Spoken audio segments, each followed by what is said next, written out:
Olá! Mais um episódio do Pod Mãe.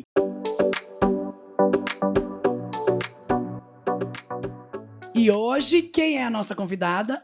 Mariana Gouveia. Ela é pediatra, ela é alergista e imunologista, certo? Certíssimo. Fiz a lição de casa direitinho. Gente, ela vai contar coisas bizarras aqui, algumas tristes, mas que é importante, né? A gente relatar, a gente sempre divulgar, para todas as mães estarem aí ligadas e muito atenta, né, nos seus filhos.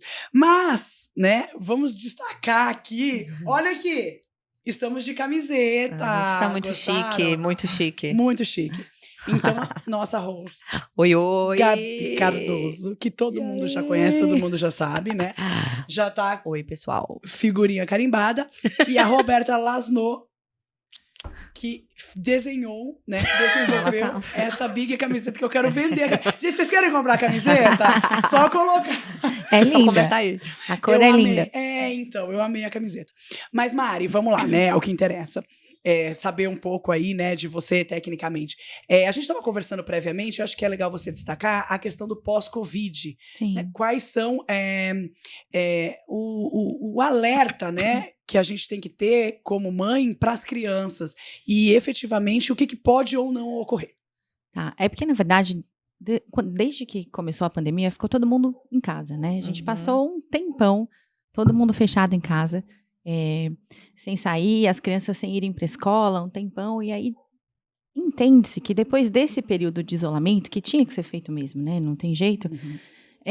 As coisas mudaram um pouquinho depois, na hora que as crianças começaram a voltar a ir para a escola, né? Então, mudou muito a sazonalidade dos vírus. Então, a gente tem vírus que costumava vir numa certa época do ano e tá direto, desde que as crianças voltaram para a escola. As crianças estão ficando mais doentes do que ficavam antes e algumas doenças voltaram a aparecer com uma frequência muito maior do que se tinha antes, né? Então, o que tem mais comum hoje no consultório é a mãe chegar falando o que eu faço para melhorar a imunidade dessa criança que não para de ficar doente. E aí eu brinco, né? Falei, ela e a torcida do Flamengo, porque tá todo mundo desse jeito. Os meus filhos, inclusive, estão o tempo todo doentes, porque se eu soubesse alguma coisa milagrosa, eu com certeza faria com eles, né? Sim, com certeza, né? Tem a parte mãe, A né? parte mãe, exatamente. Mas o Covid, na criança, ele não costuma fazer um quadro tão grave, né? Ele tem a chance de fazer a síndrome inflamatória multissistêmica, que aí a criança inflama e faz um quadro mais grave, mas é uma porcentagem muito pequena. Só que o que eu tenho visto é que depois, né, da Omicron, principalmente, que pegou a criançada toda, as crianças aumentaram mesmo o número de infecções. Então, a gente tem alguns vírus que podem fazer. É como se fosse uma imunodeficiência transitória. Então, a gente atrapalha a resposta imunológica depois dessa infecção. Então, o sarampo, isso é bem conhecido que faz. O sarampo atrapalha de verdade, passa de 6 meses, 1 ano, até mais, sem conseguir fazer uma resposta imunológica boa. E o Covid, aparentemente, tem feito isso também. E as crianças ficam muito mais doentes depois.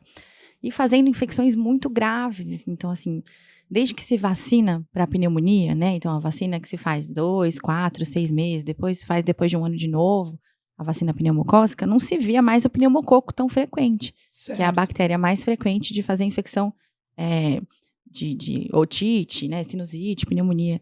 E hoje tem um número muito alto de infecção pelo pneumococo em criança que era rígida, né? Que não tinha É como se doença. o pneumococo tivesse voltado, é isso? Ele nunca foi embora, mas a frequência aumentou muito e crianças muito graves, vacinadas, né? Então, por exemplo, antes a gente tinha infecção pelo pneumococo, fazia pneumonia grave, um monte de otite pelo pneumococo antes da vacina. Entendi. Aí depois que vacinou em massa, acaba isso. Exatamente. Ela fazia um otite, mas não tinha o pneumococo como agente mesmo e não ficavam tão graves. Então, tinha diminuído muito, tanto que os pediatras mais velhos têm muito medo do pneumococo, porque era real mesmo antes da vacina, né? Então, começava com quadro viral, aí fazia otite, e a criança ficava grave, fazia o pneumococo. E chegava a morrer mesmo. Morria, Tá. Exatamente. Morria mesmo. Aí começou a vacinar, e a vacinação no SUS para o pneumococo foi mais ou menos lá 2009, 2010. É super recente. Super recente. E a gente tem o Plano Nacional de Imunização, é um dos melhores planos do mundo nosso, brasileiro. A vacina do SUS. A Olha, gente que tem, legal. e a gente Uhum. super, Tá vendo? a gente Coisa tem boa uma do nosso país. cultura, exatamente. A gente tem uma cultura de vacinação aqui no Brasil muito boa, que sempre se vacinou muito e direitinho, e o SUS fornece vacinas excelentes. Aí é claro que tem um calendário, né, do particular, que tem algumas coisinhas diferentes, mas desde que se começou a vacinar, a gente viu as doenças bacterianas diminuírem muito. E agora, pós-Covid, aumentou de novo. Infecções super graves. Criança fazendo pneumonia grave, de ficar entubada e quase morrer. Assim, que não tinha nada. E criança mais velha. A última que eu vi agora tinha 12, 13 anos. Nossa, é. A ideia, então, Mari, assim, como conselho, é não deixar passar. A criança apresentou Não. qualquer sintoma, já corre no pediatra. É isso. Exatamente. Não ficar, é só uma dor de cabeça. Dá paracetamol, não, pra criança. Ela tá tirando sarro de mim, viu? Porque tem uma conversa aqui antes que um dia eu vou contar pra vocês. Minha filha tava com dor de cabeça, a Mari, a Mari vai me matar, mas ela tava com dor de cabeça e eu não tinha nada em casa. Cada mãe também Eu tá, tinha faz o que paracetamol quiser. 750. Ela vai fazer 11 anos. Eu achei que tava bom. Aí tem só uma vez, gente. Desculpa. Passou a dor de cabeça? Passou. Então. Passou durante uns 3 meses, pelo menos. Ô Mari, eu tenho acompanhado muito, assim, a minha nenê, por exemplo, ela tá com uma tosse há meses, assim, e não só ela, como na rua onde eu moro, são diversas crianças, né, elas são em 9 meninas, e quase todas estão com essa tosse, assim, extremamente prolongada. A torcida do Flamengo também não tem. E aí, é algo, por exemplo, de se ter, até onde é de se ter um alerta realmente com relação a essas tosses? A gente vem tratando ela muito como um sistema alérgico, né? Com Desalex, coisas do gênero.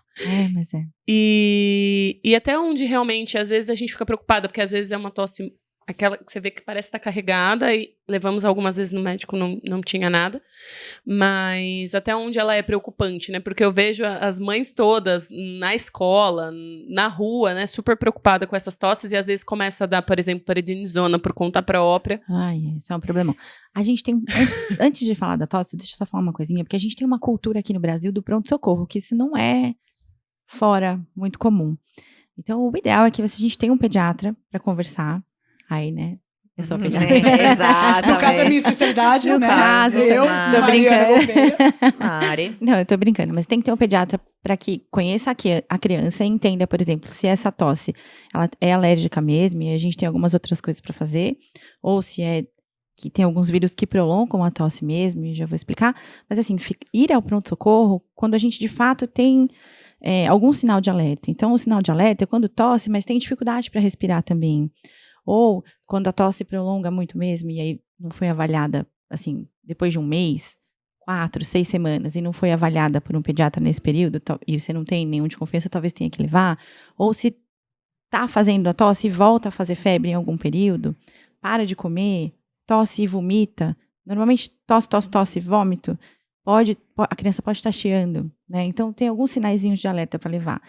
Só que se você leva no pronto-socorro, quem vai ver lá é um cara que não conhece, ou uma moça, né? Sim. Uma pessoa que não conhece vai ver uma foto da criança. E, normalmente, ela vai passar mais remédio do que precisa, acaba entrando com mais antibiótico do que precisa. Então, isso é uma coisa que é importante. Não tem o histórico, né? Não tem, não conhece, e não vai conseguir reavaliar a criança depois. Não vai. Então, às vezes, o pronto-socorro se entra com mais antibiótico do que precisa mesmo. Então, se você tem um pediatra que consegue seguir e reavaliar, às vezes, mesmo com um pediatra, precisa ir no pronto-socorro, né? Porque algum sinal de alerta, e aí tem essa orientação. Mas mesmo, é uma coisa que se a gente consegue não ir tanto no pronto-socorro, desafoga um pouquinho, porque os pronto-socorros estão lotados. E a criança acaba tomando menos remédio, né? Eu exatamente. acho que isso é uma orientação legal, porque leva pro pronto-socorro. E aí a gente também aí pega entende. outras doenças. Não, e a gente também entende o plantonista, né? Ele vai ter que dar uma gama de remédio muito forte para sanar, porque ele não vai rever a criança. Exatamente. Então ele precisa resolver o problema ali. Exatamente. Aí passa um monte de coisas desnecessárias, os antibióticos. Então é uma coisa bem conta pra gente um complicada. pouquinho do prednisona, porque ele tira a tosse, assim, ele é muito bom. Corticoide, tem uma brincadeira na medicina, que assim, o nome comercial, um deles é o meticortem, né? Então você fala assim, não sabe o que tem, meticortem. O corticoide, ele resolve muita coisa. Ele é um anti-inflamatório, potente, só que ele é um imunossupressor também. Então, ele vai melhorar a tosse? Ele melhora. Só que o corticoide com uso frequente, ele leva a um monte de efeito colateral. E o uso frequente é usar, por exemplo, um ciclo de 7 dias, uma vez por mês. Isso já é uso recorrente, eu não preciso usar todos os dias um tempão. Ele vai levar a hipertensão, diabetes, obesidade, altera um monte de coisa hormonal numa criança pequena. Você entende? Então, assim, isso é um problemão. Usar o corticoide sem necessidade... E se você não finaliza o ciclo? Tipo, ao Não invés de embora. 5 dias. Tipo, eu 2, assim, uso passou a tosse 3. essa noite. Aí não dá resultado, né? Tipo, Não, pior que dá, tenta. Então, Você dá de noite, de manhã se acorda ela super tá bem. melhorando com corticoide, tem que avaliar outras coisas. Porque, assim, provavelmente ela podia tomar alguma coisa bem mais forte. o que tem acontecido é que tem alguns vírus que fazem uma tosse prolongada mesmo. 3, 4 semanas, às vezes 6. Só que é uma tosse residual. Então, ela começa com aquela tosse produtiva da infecção viral mesmo. Então, tosse com catarro. Tosse. Ela vai ficando seca e sobra aquela tosse seca que vem à noite, filha da mãe, ou comecinha do dia. E aí, ninguém dorme, aquela confusão, nem a criança, nem a mãe. E aí, todo mundo passa por isso, as Fala, olheiras, não, aquela vai coisa. tossir, ela vai começar. Eu fico. Na minha casa é assim também. Eu fico, filha da mãe, voltou a tossir. Filha da É. dorme. É. E aí, Exato. acontece. Então, só que isso alguns vírus fazem, vários. Então, o rinovírus tem feito, adenovírus tem feito. Isso é difícil, às vezes, colocar nome no vírus, porque não faz muita diferença. A gente não trata vírus. Eu não tenho nenhum remédio para dar para matar o vírus. Ajuda um pouquinho, às vezes, a saber, porque eu sei que esse prolonga, vírus sincicial faz mais laringite, ou faz mais tosse, alguma coisa assim, mas a gente não muda o tratamento. Agora, o Covid também faz. Muito comum em adulto, manter uma tosse persistente depois do Covid, às vezes meses, e também na criança pequena. E aí, o que acontece? Tá bom, melhorou, fica com aquela tossinha que não é o dia inteiro, volta pra escola. Tem que voltar, pelo amor de Deus, que mãe que sobrevive sem escola, e aí volta pra escola, pega outro. Volta a tossir. Febre, tosse com secreção, volta a tossir. E é uma tosse interminável. E aí a criança que é alérgica, ela pode fazer uma hiperreatividade. Então, ela responde a mais do que deveria e mantém essa tosse mais tempo. Aí o corticoide às vezes melhora. Tem outras coisas para fazer além de corticoide oral, né? Então, aqui talvez segure um pouquinho essa hiperreatividade. Agora, tem um tempo de tosse que não tem o que fazer. Nem o corticoide. E a minha, ela é bem alérgica. Ela tem uma rinite muito forte. Tanto que ela já fala, mamãe, dá o Desalex. Pegada nos medicamentos. Ela tá pegada no Os Desalex. meus pedem Alegra. Mamãe, eu quero Alegra. E pra tudo, eu tô com febre, né? Tá com febre, pode ser Alegra. Não pode. Boa. Alegra, não. A gente queria falar um pouquinho aqui também, doutora, do princípio, né? Eu acho que é a evolução do crescimento. E aí a gente tem 2 pontos aqui. Um é entender por que fazer o exame do pezinho, e aí quando você tá ali na maternidade, aí a maternidade te oferece aquele exame imenso, com imenso. custo 1000 opções. adicional, e etc. Né? E a importância dele, como avaliar. A minha mãe essa semana falou pra mim assim, o exame do pezinho tem alguma coisa a ver com o QI? Eu acho que não, mãe. Não, mas um dia deve incluir. É tanto nome. E até a importância da visita ao pediatra nos primeiros 12 meses de vida da criança, Sim. né? Qual que é a importância realmente, né? Então, às vezes, as pessoas deixam passar, acham que às vezes não tem necessidade. Então, entender aí nesse início, né, de acompanhamento do filho. O teste do pezinho, ele é um teste super, super, super importante. Porque, na verdade, lá, o que a gente vai pesquisar no teste do pezinho são doenças super raras. Super. Que tem uma frequência muito baixa na população. Só que de muito difícil diagnóstico. E se você faz o diagnóstico cedo, e já antes da criança apresentar sintoma, por exemplo, a gente consegue ter um prognóstico dessa doença em um segmento muito melhor. Então, as doenças que a gente vê lá, o teste mais básico que a gente não paga, vai ver se tem anemia falciforme, ver se tem G6PD, se tem hipotireoidismo neonatal, são doenças super importantes também, fibrose cística. Só que quando a gente começa a apresentar os outros testes, então vamos ver erros inatos do metabolismo, vamos ver hoje em dia no particular, né, a criança que que nasce numa maternidade particular, tem uma infinidade de testes que parece que é uma loucura, que você vai pagando, você fala, ai meu Deus, estão querendo me tirar dinheiro, mas não são doenças de difícil diagnóstico, e que se a gente consegue fazer o máximo que for possível, a gente entende a criança, entende a doença e às vezes começa a agir antes dela ter sintoma, porque é um erro inato do metabolismo, por exemplo. Então imagina que a gente come gordura ou proteína normalmente, né? Você vai no churrasco, come um monte de proteína, você metaboliza aquela proteína e aquilo vira músculo, vira energia, vira tudo. Né? No meu caso, Gordurinhas extras, gordura né? vira gordura. Proteína vira gordura, carboidrato vira gordura, alface vira gordura, tudo aqui dentro. Não tô entendendo, O ar. né? Que é pra ser proteína. Eu acho que eu não fiz o teste do pezinho, não. Você deve ter um erro aí no funcionamento. O meu também. O ar vira gordura. A água vira É gordura. uma loucura. Acontecendo, né? Mas, e aí, por Fazer exemplo, então, direito esse teste. eu como a proteína e eu tenho um monte de enzima, por exemplo, que tem que funcionar para ir degradando, aí vira uma coisa ali, vira outra coisa ali. Se eu tenho uma enzima que não funciona direito, eu não consigo metabolizar. E isso pode fazer um problemão. Quando a criança, tinha uma criança, quando eu tava na residência de pediatria, que a menina adorava churrasco, mas toda vez que a menina comia churrasco, e isso era umas 2 vezes por mês, que ela gostava muito, e aí comia escondido, a menina quase morria. Ela chegava em Gente. coma. Nossa. Tipo, muito sério. Muito sério. São doenças muito graves Tipo, que ela chegava podem quase morrer. comem 2 vezes por mês. Exatamente. Ela Meu Deus. chegava quase em coma, não. Em coma. Aí, uma correria, né? Chega. Só que aí a gente já sabia a doença, era um pouco mais fácil de tirar. Que era recorrente, né? Era recorrente, a gente já criança conhecia. em coma. Vamos Ih, lá, a menina- essa aqui eu sei. A pessoa tal chegou, vamos lá, e corre. Porque assim, faz uma acidose metabólica, morre mesmo por causa de um erro, acumula um monte de coisa, muda o pH do sangue. Então, isso é um problemão.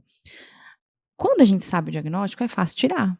E quando não sabe? Isso, é. E aí é uma criança que chega, né, não tem... Chega no pronto-socorro. Chega no pronto-socorro, às vezes pode chegar em coma, às vezes quase, e você não sabe, que é muito mais difícil de resolver. Então, por isso que o teste do pezinho é importante.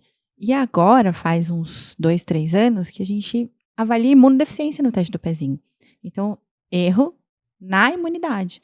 Pelo menos as principais, as doenças mais graves e que eu tenho que agir rápido, a gente faz o teste. A gente consegue ver no teste do pezinho. Isso chama SCID-A-gama. São as doenças mais graves que a gente vê no teste do pezinho, que avalia mais fácil. Né? Mas aí, você tendo esse resultado no teste do pezinho, você consegue controlar a criança depois? Exatamente. Então, por exemplo, vou falar da imunodeficiência. Então, tem lá o SCID-A-gama. Uhum. Veio alterado um dos dois. Aí chega para o pediatra vai encaminhar para um imunologista, e aí, se de fato for aquela doença, por exemplo, o SCID é uma imunodeficiência combinada grave. Ele não funciona. Imagina um HIV muito pior. Ele não funciona nada. Lembra um filme muito antigo que o menino tinha que ficar numa bolha? Isso agora só vai saber, que a gente vai saber as idades. A Gabi não vai saber. Tô pensando. A Roberta tá pensando Eu também também. não sei, Beta. É, porque é um filme muito antigo em que o menino tinha que ficar numa bolha. É. E aí, esse menino tinha essa imunodeficiência, porque Eu ele não não sabia, consegue se defender de nada. Fungo, vírus, bactéria, né? Do ar, praticamente, né? Essa criança, às vezes, ela começa com sintoma com 1 mês de vida, porque ainda quando nasce, tem muito anticorpo que a mãe passou. Então, a hora que começa a baixar esse anticorpo, que ela começa a fazer sintoma. Então, às vezes, começa a fazer monilha, que às vezes pode, mas com frequência, aí faz uma otite grave, por exemplo. Já vi um SCID que fez uma otite supurada, uma criancinha de 15 dias de vida. Aí internou, aí vai investigar, era o tal do SCID, né? Que não tem nada, o menino da bolha. Essa criança, eu preciso fazer um transplante de medula óssea. Ah, tá. Se eu faço o diagnóstico no teste do pezinho, eu consigo transplantar rápido, Sim. antes dela pegar a maioria das infecções. Porque essas infecções, quando eles pegam, eles não matam. E é isso que vai me dar trabalho depois do transplante. Sim. Entendeu? Então, se eu consigo transplantar rapidinho e tratar rápido, essa criança Não vai ter sobrevive, perigo nenhum. fica linda e maravilhosa, com 3, 4 meses de vida, tá na vida. Saudável. Não é 3, 4 meses. 3, 4 meses é o transplante, Não, mas assim, sim. depois, saudável. Mas depois a criança fica saudável. Saudável, fica você sofrendo. entende? Porque quando o diagnóstico faz depois de um monte de infecção, o transplante é mais difícil, nem sempre dá certo, e isso é muito complicado. E a triagem neonatal entrou no SUS já faz 1 ano e meio. E eu que vejo. Que É. legal, Mari, que legal. E aí a gente vê Legal. lá na Unifesp, né? A gente Aham. tá pra lá.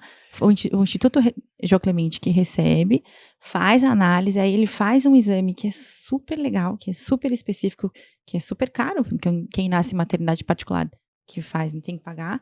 Os pacientes do SUS já chegam pra gente com esse exame e a gente fez o diagnóstico no ano passado, que já tá há 1 ano e meio, de 3 Kids. E a gente transplantou os 3 e eles estão Olha, que chuchuzinho. bacana. Ai, que sucesso. Entendeu? Então é muito importante. Esse Feliz, teste do pezinho, para assim, feliz. e outros Tá salvando diagnósticos. vidas, né? Tá salvando. E outros diagnósticos que não são tão graves, mas que a gente também consegue acompanhar a criança e às vezes prever alguma coisa. Porque às vezes essas infecções de repetição acontecem porque tem um defeito no sistema imunológico. Então, hoje em dia, tá todo mundo doente, Uhum. né? E a gente vai saber quando que é uma imunodeficiência. Então, é uma criança que usa antibiótico que precisa de verdade todo mês. Isso não é normal. É uma criança que precisa... Tô batendo aqui, desculpa. Que precisa... faz um antibiótico por boca, não resolve. Precisa fazer na veia. Isso não é normal. Né? Então, assim, mais de 4 otites no ano, mais de 2 pneumonias no ano, ou uma pneumonia grave, ou uma internação para fazer antibiótico na veia. Ou, por exemplo, eu tive uma catapora. Evoluiu bem, né? Como todo mundo, depois de 10, 15 dias parou. Ok, mas se eu tive uma catapora, tive uma encefalite, opa, eu tenho que ver. Eu tive uma doença que eu normalmente cubro com a vacina. Então, eu tô fazendo um monte de vacina da meningite. E aí eu faço uma meningite meningocócica, que teoricamente tinha que ser coberta pela vacina, precisa investigar a imunodeficiência. Entendeu? Então, esses são os sinais pra gente lembrar de imunodeficiência.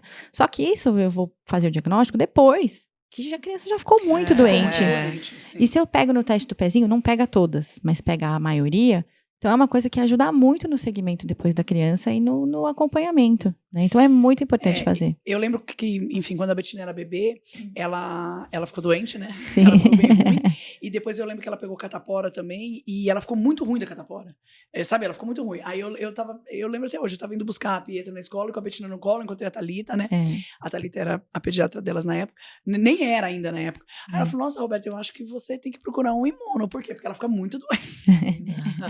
Bom, aí eu já contei a história, né? Aí foi, né? A Mari foi uma das pessoas que acompanhou aí toda a trajetória da Bi, que foi meio tenso, né? Foi tenso. Mas às vezes acontece por imaturidade. Então, uma criança que demora para maturar a função. Mas agora ela tá ótima, não fica doente com nada. Maravilhoso. Ficou 2 meses ali tomando, né? Bastante antibiótico. Bastante paracetamol. Não, paracetamol não. Ela... não, ela ficou entubada, a judiação ficou 2 meses. Ficou grave. Mas assim, isso pode acontecer também, uma imaturidade, ou não, e aí depois a criança vai que vai, ou não, ela de fato tem um defeito, e são coisas que o teste do pezinho, e a imunodeficiência é mais fácil de explicar pra mim, né, mas pega muitas outras doenças, então é sempre muito importante. E depois os segmentos, né, que você me perguntou, com o pediatra, todo mês, no primeiro ano, e às vezes no primeiro mês mais de uma vez, a gente vai fazendo uma prevenção mesmo, e a gente consegue detectar algumas coisas antes de complicarem, né? E aí ver, porque são coisas muito importantes, ver peso, altura, ver a curva de crescimento, não é só a medida, né? Porque, vou fazer eu em casa, vou pesar a criança. Não adianta, tem uma Eu curva. já pensei nisso. Gente, vem aqui, Pra que eu vou lá pesa só pra média. pesar? Não, Só pra pesar. Só pra tirar a altura. não é. Tem outras. A Eva vai, né? Vai. Bom, porque não tem um ano ainda. Todo mês. Vai todo mês. Não. Vacinas, tudo certinho. Exatamente, isso é muito importante. E a vacinação na pandemia mais- atrasou tudo. Ainda mais que mãe de primeira viagem, a gente não entende nada. Eu não sabia nem que eu tinha que sair da maternidade com a consulta da pediatra marcada. A gente não sabe essas coisas. Não sabe mesmo. Primeiro que você tá maluca de gravidez ali. Você sabia que tem uma só consulta? fazendo enxoval, achando que a vida é enxoval. Exatamente, só roupinha. E foto. E foto e... Preparando pra E foto da criança. procurando o quarto que a criança nem vai dormir, sabe? Umas coisas assim. Não vai. Mãe, eu tô enganada. Exatamente. Já na gestação. Não, e sabia que tem uma consulta pré-natal com o pediatra? Você pode Não. fazer antes de nascer. Pra você conhecer o seu pediatra. Aí, E ó, eu não decidir sabia se você disso. gostou mesmo Se dele. você quer seguir É. com Ai, gente, uma essa- coisa que eu acho muito Eu não fiz importante. Eu também não. Também não? Mas no pediatra eu senti uma diferença, assim, na vida da Maria muito grande. Ainda mais que ela viajava bastante. Duvido que a Maria foi todo mês no pediatra. Ela foi no pediatra lá, não Duvido. sei na onde. A Maria, filha dela, ela tem 5, ela já foi pra todos os continentes. Ela tem 5 passaportes. Ela tem 5 passaportes e tem 4 anos. Ai, que delícia. Ela começou a viajar quando ela tinha 4 meses. E nunca mais foi no pediatra. Voltou. Isso aí é péssimo. E ela tá viajando até agora. E ela voltou com 8. Só que assim, nessa... Anos. Essa vai bem. É isso aí. No É esse o meio. caminho. E aí tem um grave problema que foram as vacinas pra gente. Imagina. Né? Nossa, Então, e como a gente ia pra Europa e Estados Unidos, a meningite A e B, que entra na CWY, ela é mais forte, porque no Brasil, antigamente, só tinha só a C. E fora, é muito comum a A e a B. Então, o pediatra, na época, falou pra mim, você é obrigada, no seu caso, você é obrigada a dar a vacina dela na CWY. E, então, o que eu tinha? Eu tinha o WhatsApp do meu médico. Então, assim, qualquer coisinha que ela tinha, eu ligava, eu mandava. Ele já chegou de ele falar, olha, passa a medida pra mim realmente. E a gente pagava até a consulta pra ele à distância. Porque teve Ela deve ter peso na consciência. 2 ou 3, não, ela fez certinho. 2 ou 3 meses eu não estava aqui. 4. Não, é porque nesse meio de 4 a 8 eu vim em dezembro. Eu fui em outubro, vim pra cá em dezembro e voltei em fevereiro. Então, tipo, janeiro ela não passou e novembro ela não passou. Então, sempre que eu passava pelo Brasil, a primeira coisa que eu fazia era dar as vacinas. Tanto que eu tentei dar na Itália. Impossível, eles não deixam de maneira alguma dar. Ela falou, é melhor você voltar e tomar exatamente o que você tomou lá do que eu aqui te dar uma vacina diferente. Sabe por quê? A gente tem diferença no calendário do mundo, né? Sim. E tem uma dificuldade de dar para quem não mora lá. Sim. Porque a gente, de fato, tem um plano de imunização aqui sensacional. As vacinas são as mesmas, né? Tanto que a gente tem o nome comercial. Por isso que eu achei. É igual. O calendário muda um pouquinho. Então, por exemplo, BCG não é em todo lugar que dá. Você entende? Para os Estados Unidos não dá BCG, por exemplo. Então, assim, a gente tem umas diferenças, depende da doença que é endêmica, só que você não consegue dar se você não morar lá. Não se consegui, você não tiver, não assim, consegui. O acesso ao serviço de saúde fora do Brasil é muito diferente. Eu tenho alguns pacientes que moram fora e quando vem pra cá, passa e fica lá e cá, porque o acesso ao médico às vezes é diferente, o acesso ao serviço de saúde. Nos Estados Unidos, pra você chegar no pronto-socorro, você tem todo um caminho pra seguir, entendeu? E aqui não, né? A gente vai direto. Já chega, já. Eu não vou. É difícil. Fora que você vai pro pronto-socorro, você fica 4 horas, obrigatoriamente. Exatamente, 4 horas. Eu não tenho tempo pra isso, não. Eu acho chatíssimo. Exatamente. Não dá pra ficar doente, não. Não dá, gente. Não dá tempo. Não dá tempo. Você vai pro pronto-socorro, fica 4, 5 horas, manda fazer um monte de exame. Será que é necessário tudo aquilo? Bom, enfim. Exatamente. Nem sempre. Então, isso pra mim me ajudou muito com o nosso pediatra na época que eu acabei... E aí... até puxando esse gancho, como eu tive até esse problema, porque o nosso pediatra era o mesmo pediatra da família, tipo, há muitos anos, então ele já era bem senhorzinho, e ele, na pandemia, decidiu se aposentar e não seguir. E aí eu perdi o histórico, porque tava super com ele, meu histórico, eu não tinha essa preocupação. Mas faz quanto tempo que a Maria tá sem pediatra? 1 ano, mais ou menos. Eu levo ela em outras, mas não é uma pessoa... Não, só que as minhas são grandes, né? A Betina vai fazer 8 anos. Eu levei, achei outras, mas assim, não é ainda aquela pessoa que eu me senti super bem, entendi. entendeu? Então já achou o caminho e a luz, Mariana. E aí... Temos aqui, Mariana. Clínica Bioma, número, tô brincando. E aí, o que nós fizemos? Na Pipu agora, até a Gabi, foi essa semana, você tem lá na sua área administrativa de mãe... A cada filho, né, você cadastra os seus filhos, você tem 1, 2, 3 filhos, você cadastra, e tem a visita ao pediatra. Então, você vai acompanhando esses dados, ou alertas, ou coisas, por exemplo, ela precisa ter um adicional de ferro. Às vezes você esquece, porque sua vida, principalmente depois que você tem o bebê, assim, a minha memória ficou muito ruim, principalmente no início. E aí eu falava, gente, o que o médico falou? E aí, lá você consegue cadastrar todos os dados, né? O peso, a altura e tudo mais, até para você não perder o histórico. E também tem o diário do bebê, que é para anotar principais características da criança, ou até mesmo a evolução, assim, mais que o que a mãe gosta de anotar, coisas de recordação. Isso é muito, muito importante, porque essa organização ajuda muito o pediatra, né? Então, assim, por exemplo, você trocou de pediatra, chegar com todos os pesos e o que aconteceu é muito importante, porque a gente faz a curva de novo, alguma coisa que aconteceu lá atrás, que talvez você não lembra, não dá pra lembrar tudo mesmo. Realmente a gravidez acaba com a memória. Veio o Covid. E eu ia falar isso, o Covid aí acabou de acabar. Não tem jeito. Então, isso é muito importante. São coisinhas dos segmentos que ficam organizadas. Eu não sou organizada. Então, por exemplo, uma coisa dessa me ajudaria muito, entende? Organizar, para chegar na consulta, às vezes, se tiver algum lugar, por exemplo, para anotar queixa, sabe? Anotar dúvida. Porque isso também faz muita diferença. Chegar na consulta sabendo o que é. Porque meu marido brinca que eu sou atrapalhada da vida. A gente tá indo pro médico, porque eu também tenho um pediatra. Sim. Eu também quase não vou, mas né, a gente vai. E aí, aí ele fica bem. Pensa, o que você quer perguntar? Porque ele fala que eu sou atrapalhada. Então, às vezes, algum lugar. Você não vai preparado. Você não vai preparado. E aí você esquece o que você quer falar? Ele fica. Exatamente. Aí você chega, pergunta, você sai da consulta, devia ter falado. Não tem problema, pergunta depois, mas assim, ajuda. E essas coisinhas vão ajudando, porque algumas doenças que tem alguns pontos importantes que a gente precisa saber, tem paciente que não gosta, mas às vezes eu fico, tá bom, eu preciso de data. Quando foi que teve febre? E a afta? Apareceu quando? Porque doenças autoinflamatórias, que as infecções não são infecções de verdade. Na verdade, é uma inflamação exagerada.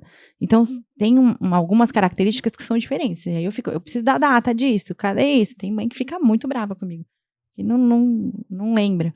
E aí eu falo, é uma questão que ajuda a organizar, isso é super interessante mesmo. Eu vou até colocar aqui um campinho extra. Isso, de dúvidas. Vocês estão ouvindo, né? Vai lá na Bibu, cadastra tudo, faz um resgate. Carteira de vacinação. Eu não tenho a minha da minha infância. Dos meus filhos, então, ainda estão perdidos. Eu descobri que depois de uma certa idade também fica estranho, né? Essa história do Covid aí foi uma lição pra mim. Fui tomar vacina do Covid e me perguntaram, e o resto da sua carteirinha de vacinação tá ok? Eu falei, que carteirinha de vacinação? Eu tenho 40 anos. Porque você tem que voltar e tomar tudo de novo, né? Pelo que eu sei. Aí onde que tá essa nossa carteira? Eles tudo de novo. A nossa. Com a sua mãe. Com a sua mãe. Acho que minha mãe não tem, não. Não, então. Aí foi péssimo, porque eu ia todo mês no SUS, lá no posto de saúde. Todo mês, porque todas as minhas estavam atrasadas. Eu tive que tomar tétano, tive que tomar... Nossa, haja vacina tudo de novo, então. Não sei. Eu sei que mas eu na gestação você toma várias de novo. Mas com 40 anos você tá lascada, viu?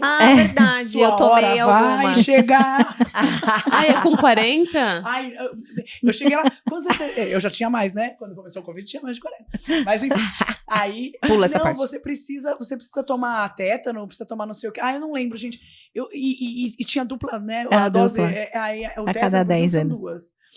Aí, eu sei que eu fiquei uns 4, 5 meses indo todo mês no posto de saúde Igual tomar neném. vacina. Igual neném. Oh. Igual neném. Você tomou tudo de novo. Porque assim, não é aos 40, é a hora que você vai no posto, porque aí... Eles pegam e te pegam 40, e vacinam, entendeu? Então, mas meu marido também passou, fez 41. Manda ali no posto.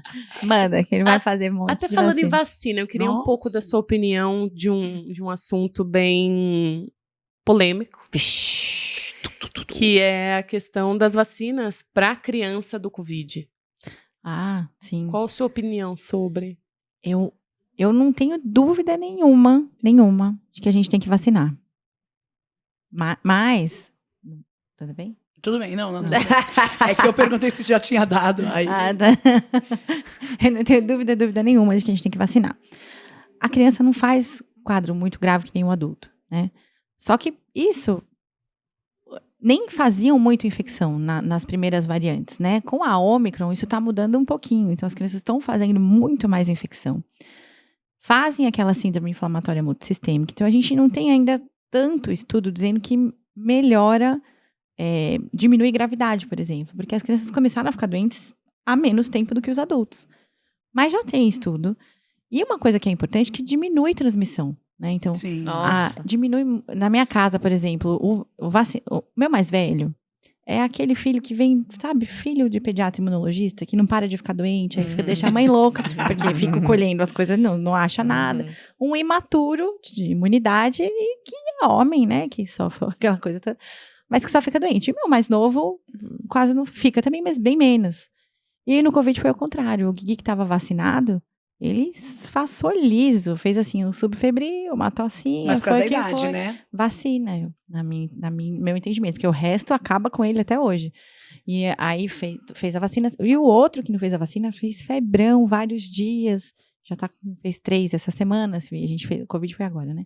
Então, assim, eu entendo que a vacina, de fato, diminui gravidade. A gente não deixa de pegar, mas diminui a gravidade, E transmite transmissão. menos. Então, é importante na cadeia também, eu não tenho dúvida. porque E essa história todo mundo E efeito? fica com dúvida, né? Porque é uma coisa muito Isso. recente. O medo é o efeito colateral, na Isso. verdade. É que sai muita notícia fake, muita coisa assim, que não é verdade, né? A miocardite, por exemplo, que saiu com a vacina, né, da Pfizer, ela é muito mais comum na doença do que na vacina. Então, a chance é muito maior de fazer pelo Covid do que pela vacina. Então, vale a pena tomar, porque ela protege, inclusive, da miocardite, entende? Que é uma situação mais grave. É que um ou outro acaba fazendo, e também saiu muita coisa, a criança tomava, aquela criança que morreu, e era da vacina, não era da vacina, mas aí começa sai muita a notícia. notícia aqui, sabe? Tem muita história, né? Enfim. É. Deixa eu só te contar que tá terminando. Uhum. E eu queria que você falasse um pouquinho, até de forma rápida, só pra gente explicar as crianças que têm que tomar medicação venosa, e eu sei que você tem aí uma clínica, né, que é bem bacana, e é uma outra abordagem, vamos chamar assim, né, porque deve ser muito difícil para as mães, né, que têm os filhos que precisam dessa medicação. Sim. Então, como é que vocês fizeram aí para driblar, né, essa coisa chata de ficar tomando medicação na veia para criança? Não, é muito chato, porque quando é na veia, por exemplo, tem que ficar 4, 5 horas parado num lugar, num hospital, medo de agulha, porque funciona. E muitas vezes essa criança já vem de uma infecção grave, né? Então, uma infecção que fez uma meningite grave, uma encefalite, ou muita pneumonia, a criança foi entubada, quase morreu. Então, são crianças que às vezes ficam graves e têm uma memória de lugar de saúde, né? De enfermeira, de médico e tal. Então, a gente procura deixar isso mais leve na clínica, e aí lá a gente, né, eu sou imunologista, lá a gente faz infusão de qualquer coisa, né, medicação, o que é uma infusão? Não é o chá, né? Não é sozinho. Não é só a camomila mesmo que a gente gosta. É fazer uma medicação que não é por via oral, então é uma medicação intramuscular, no músculo, ou na veia, ou subcutânea. E aí são medicações que eu preciso estar dentro de um serviço de saúde, porque pode ter alguma reação. E para várias doenças reumatológicas, às vezes só, por exemplo, na gestação precisa fazer vitamina D, ou ferro, ou qualquer coisa que a gente precise fazer de medicação que não é via oral. E lá, a ideia de montar a clínica são para essas crianças imunodeficientes em que eu precise repor imunoglobulina. Imunoglobulina é anticorpo, que vem de um adulto saudável, então é um repertório bom de anticorpo, vira uma medicação, então é um imunobiológico, e eu preciso dar para quem não consegue produzir. E aí, na veia, 4, 5 horas, aquela coisa toda. E existe hoje uma imunoglobulina subcutânea, que a gente faz uma infusão bem mais rápida.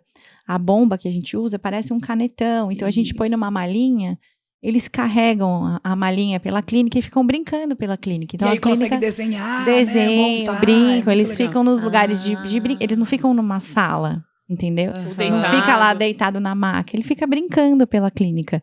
Tem uma menininha que fica com uma música dançando. Isso, gravando TikTok. Isso, eles fazem. Influenciadores digitais repondo imunoglobulina, fazendo as coisas. Ou desenhando, as crianças pequenas ficam brincando pelos brinquedos da clínica, distrai. A infusão é mais rapidinho do que na veia e passa rápido. Eles nem percebem o que eles estão fazendo. Peraí, então é uma bolsa? É tipo uma malinha, É uma né? malinha. Que eles colocam e e fica aqui. Não, aí fica a malinha segura a bomba, né? Que é um canetão. Aí dessa bomba sai é como se fosse um remédio, uma cordinha, né? Que é o acesso, o fio. Que aí acessa na barriga. É uma agulhinha bem pequenininha que não dói, porque a gente passa uma pomadinha antes. Eles não sentem a picadinha. Tanto que ele é muito engraçado, porque de 2 anos fica olhando. Você fala, meu Deus, eu não consigo olhar. Eles ficam, porque não dói. O que dói, sabe que é tirar o curativo. Só porque tirar, descola, né? porque tem, isso às vezes eles... Mas a gente já tem uma coisa que não dói tanto. Então, também já diminui bastante a dor. Então, é uma experiência que para eles não é... É uma traumatizante, clínica, exatamente. Né?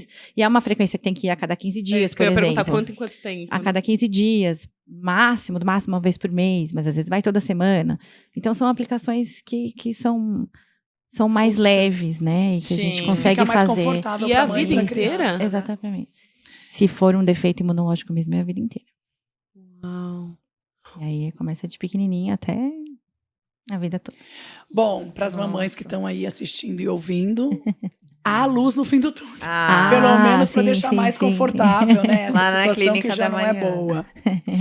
Mari, eu queria agradecer a sua Ai, presença, foi o seu muito bom. Muito legal. depoimento. Nossa, passou muito rápido. É, Passou mesmo. Obrigada, viu, Mari? A gente chama Imagina. outras vezes. Ô, Mari, fala até só outras pra vezes. deixar aqui, fala aonde fica, né, a clínica, Ah, E o seu chama- Instagram. o Instagram e se aceita convênio, não aceita, é só particular, como É Clínica Bioma, fica na Vila Clementino, perto ali do Hospital São Paulo, Estação Santa Cruz, mais ou menos Coronel ali. Diogo. Coronel Uhum. Diogo.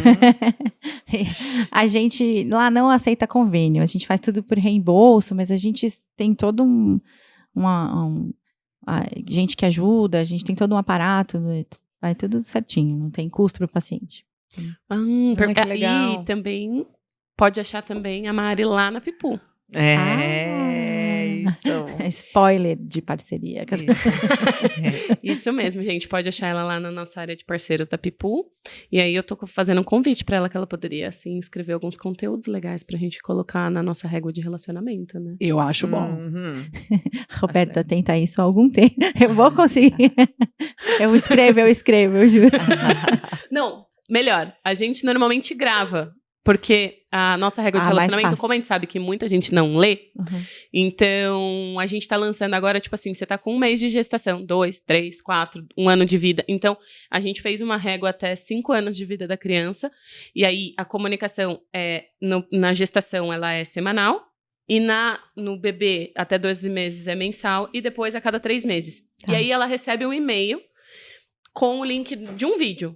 Mesmo que conteúdos rápidos, mas são, assim, dicas do que ela poderia fazer naquela época, o que é muito comum nesse período, Vídeo é coisas mais do legal. gênero. E aí, a gente faz videozinhos super rápidos. Bem mais legal. Eu disse Louco. mais legal. É melhor a gente acabar esse podcast. Vixe, vai dar briga. Mari, obrigada, eu amei. Obrigada, Minha Mari. nova pediatra.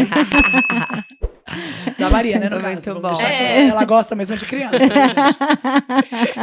A Maria até gosta de adulto, mas ela gosta mesmo de criança. Ô, Mari, fala seu Instagram. Tem? Tem da clínica. Clínica Isso. Bioma. É outra coisa que a gente precisa conversar do Instagram, né? Eu dou um pouco de trabalho. tá? Bioma? Mas É Clínica Bioma. Isso, Bioma. Tá. Isso. E aí é o Instagram da clínica que a gente tem. E pode achar a gente lá. Boa. Então, procurem lá, gente. Obrigada. Super beijo. Até o Beijo. próximo. Tchau, até a próxima semana.